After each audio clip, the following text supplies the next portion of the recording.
We turn our focus this morning to a digital designer and illustrator who's turned social commentary and humour into digital art. This artist draws his inspiration from societal issues, pop culture, both locally and internationally, and so many other avenues as well. Slaying Goliath is how you might know him. He was recently nominated for the DStv Content Creator Awards, one of them being Social Commentator of the Year. His recent tribute to Reverend Ackerman as well, gaining attention from the retail giant Pick n Pay, and he joins us in studio this morning. David, it's great to see you. Thanks for coming in. Thank you. So who is Goliath? I'm talking about your Slaying Goliath moniker here on Instagram. So obviously my name is David, so the name is derived from the biblical story of David and Goliath, and I think it represents a smaller person overcoming big obstacles, and I think that's how my career has also panned out. As an independent artist and illustrator, I've worked with big brands that even other smaller agencies or bigger agencies than me couldn't work with or for. So I think the name it speaks to overcoming trials and tribulations through doing great work. Yeah, amazing. And I mean, I've got your portfolio here in front of me and it's thick. We spent quite a bit of our paper printing out your portfolio. Is that what it takes, working with the big brands that I have here in front of me, and there are many of them? Is that what it takes for you to gain the kind of platform or the kind of credibility where you move on to the next thing now, which is the kind of content creation that you've been focusing on? That's what it takes, but it's been about 10 years in the making. So I think when I started, I created my work just for the sake of it, just to share with people, with my audience, both online and offline. But I think within the last 5 years, as I was growing and as my name was being more known, I've become more intentional. So I've had to think like a digital marketer. So I know what I can I know what works. I know what people like. I know what might be controversial, and I'm very intentional with how I put it out there. Yeah. So yeah, the last few years of my growth, I've been very intentional with my work, and I think it's been working thus far. Yeah. And we've got some of those graphics there on the screen next to you. It was next to you just a moment ago. Shall we go through them? Sure. And maybe just give our viewers a sense of what you were drawing from. I want to go back to, before we get to the Thabo Bester one that's on the screen now, I want to go back to the Freedom Day graphic that you did. And I was looking closely at it, and I hope that our viewers can see some of the writing there on South Africa and the person who is carrying South Africa there. It says, me, citizens, you, me, us citizens. Tell us more about this one. So I think that, again, art is it's not always literal. It's symbolic of a lot of things that are happening. So I've tried to capture what the mood of the nation was at the time, even right now, actually.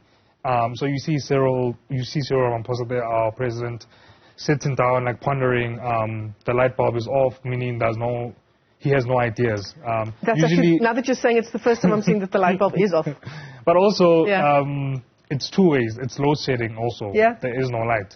And obviously the citizen carrying the country, it means we making it work, you and me, what we do on the daily. We're playing our part in trying to make this country work. So I think the person carrying the country represents that. And also there's Jacob Zuma there, I think there's Thabo Bester. So at the time, there's just everything that's happening in the country. Yeah, Benny is there as well. Good and bad, mostly bad, but also my work is not always negative, but I think I need to represent what's happening. I need to represent the reality. Yeah. But I'm always optimistic, so I don't just do these type of graphics and RAPs all the time. But I think I'm a documenter of the times. Yeah. Do you know what I found very interesting as well? And I know that you had this conversation with my producer Lopang Mokai in preparing for this interview today. Is that people who have been following you and following your commentary, they might check your page, at particular times and see whether you've done something, whether you've said something, And what was very interesting to me is that one of the comments you made to her was that not commenting is also your way of commenting. I think sometimes silence is the biggest, makes the biggest noise. So there's some things I don't believe in worth even mentioning. I literally think they're not worth my time, but it's not always the case. Sometimes I don't have the time to do something. And I get a lot of requests through DMs and social media, just, this happened, what's going to happen? People joke, you need to do something for the IFP, because you know what happened.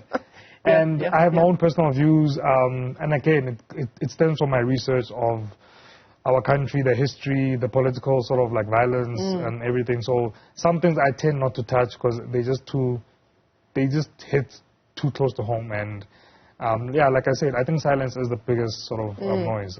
Maybe they're too much. Is that a way of saying it? There's just too much? There's too much sometimes. Yeah. And also I have to deal with the backlash a lot of times. And I think sometimes it's not in my DM. Sometimes the religious figures I portray and their followers, the churches, I won't say threats, but they make, you know, very mean comments in the DM. Yeah. So I have to deal a lot as an artist also. But I think that's what you deal with the artist, the good and the bad. The mute button is a very handy button. I imagine that you're spoilt for choice in a country like South Africa. Yes. Do you think more so than perhaps in the rest of the world? Just given the plethora of commentable things going on. Definitely. I think every country has its good things and bad things happening. But South Africa, because I think it's so diverse and so many sort of diverse opinions and cultures, and it's like a melting pot of activity. The political sphere, the sports sphere, the pop culture, there's always something happening. There's always something worth like mentioning. And I think for me, I'm never bored. I'm never at a loss of content because there's so much happening. In fact, you're finding yourself having to choose. Yeah, and that's what curation is. You sort of choose what you think will work, and even if it doesn't, I think just for me, just expressing myself, it's a form of therapy in a way. It's a form of just putting myself out there, and people enjoying the work also. It really means a lot to me. I find your work, some of it, quite interesting in how you sort of look at it. It makes you laugh in a way, but it's quite an uncomfortable laugh. Yes. I think I'm inspired a lot by cartoonists like Zapiro. If you remember his cartoons, they can be humorous, funny, but there's a message in the end. And it's much like a comedian on stage. They'll say the joke, the punchline will be funny, but the messaging there's a message with everything. And I think that's what content is. Whether it's a song, whether it's a poem, whether it's a piece of art, there's what you see at face value, but there's also the meaning like behind it. And I think I like to do that with my work as well. I want to just go through some of the other stuff that we've got here from you. There it is. The Thabo Bester Nandipa Magudumana saga there. For better or for worse? So I like playing with words as well as a creative. I'd like to think I'm a copywriter at some level. Actually, there are 3 different ones on Yes, on it's 3 different ones.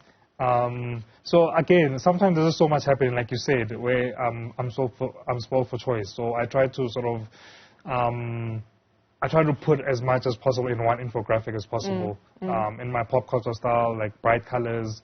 So the Thabo Bester one, I was just like summarizing basically at the time. I mean, it's pretty educational as well. It is also, and it's like sort of the Bester Nandipa Magudumana story at a glance. That could have been a replacement for a newspaper article, just that infographic. How to Survive shows economy as well. That was more humorous, just on how to sort of save money. But a lot of truth in there. A lot of truth, a bit of humor as well. And and my personal interest as well. The third one, that Love to Stream It, I was just sort of showcasing my favorite shows on TV. And again, I did say... And you're on the money with the shows, and I did say I'm a bit intentional sometimes, so I know that maybe someone from those brands of those channels might get in touch for other work. Right. Because as much as I'm an artist, but I'm also... I think about opportunities for myself, like absolutely. A marketer would, like I said. Absolutely. The next one is after the passing of Raymond Ackerman, which is, it's a really nice tribute. Thank you.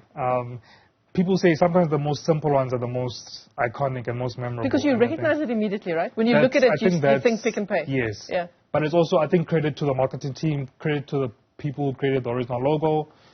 It speaks to how memorable that logo is. So for me, it was just looking at, I mean, the P was already there, so it was like, this is easy for me. This is golden. You just finished the R there. Actually. I just finished the R. Actually, the I is also, I think it was part of the N. I just removed. Right. Design also is like typography. You play around with. You make letters, actual pictures. You play around with how they look. This was amazing. It's easy on the eye, the family thanked me for it, appreciated it, along with thanking everyone else with a tribute. So that meant a lot for me as well. It's Box Friday today. I'm not sure why you and I are not wearing our Box t-shirts in studio, but there you go, tribute to the Box as well. Yeah, this one also, we all support the Boxes in our own special ways. For me, it just made sense to use what people know me for, and I'm a sports fan, more football, but also rugby like this. It's the World Cup, so and sometimes a history of nation building as well when rugby is concerned. And like I said, it's not always the negative, sad stories. It's also uplifting and bright stuff. I like to in fact, I was looking at the Box one thinking, where is the scandal on this graphic? But there isn't, as you say. It's uplifting. And then the next one is one that you won an award for. Yes. The AKA graphic, and we'll bring it up in a moment. There it is. Yeah. So I did some intentional, but I think when I do work or share it, it's not always worth, okay, this has to win an award, this has to get me work or something. Like I said, I'm an artist first, so I just put it out there and see what it will do for me. This was meaningful as well.